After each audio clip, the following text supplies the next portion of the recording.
Whole cube করে দিব। তো বুঝতে পারছো যে এইটাকে আমি এ ধরবো আর এইটাকে আমি বি ধরবো, ঠিক আছে? তো পরবর্তী লাইনে আমরা কি করব দেখো, এইটাকে যদি এ ধরি তাহলে কি হয়, a cube 3n a cube plus minus 3 into সূত্রের মাইনাস, কিন্তু এ মাইনাস বি এর হোল কিউবের সূত্র কি, a cube minus 3a square b plus 3ab square minus b cube.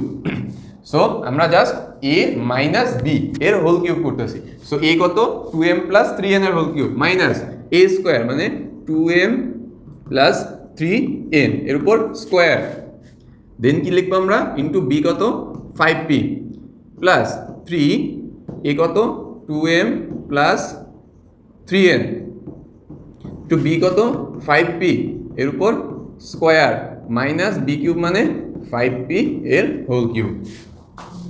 ঠান্ডা মাথায় এখন ক্যালকুলেশন করতে হবে। দেখো কি করতে পারি, এইটা কি আবার যায় না, a প্লাস বি এর হোল কিউব, যে 2m এর whole cube minus plus 3a square মানে 2m এর উপর স্কোয়ার ইন্টু বি কত 3n প্লাস 3 ইন্টু এ কত 2m, এ কত 2m ইন্টু বি কত 3n এর উপর স্কোয়ার মাইনাস প্লাস 3n এর কিউব।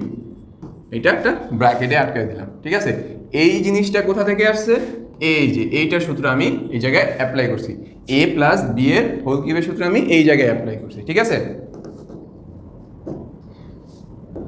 সো পরের লাইনে আমি কি লিখবো দেখো, 3 ইন্টু এই দেখো এটা কি আকারে আছে, a প্লাস বি এর হোল স্কোয়ার আছে না, তাহলে আমরা সূত্র কি জানি, a স্কোয়ার মানে 2m স্কোয়ার। জাস্ট এখন আমরা সূত্র করতেছি, সূত্রে ফালাই দিতেছি এক একটা, জাস্ট এক একটা আমরা সূত্রে ফালাই দিতেছি।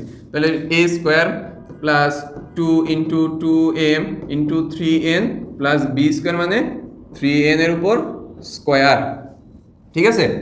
পরবর্তী লাইনে আমরা কি লিখবো, ইন্টু 5p কিন্তু গুণ আকারে আছে,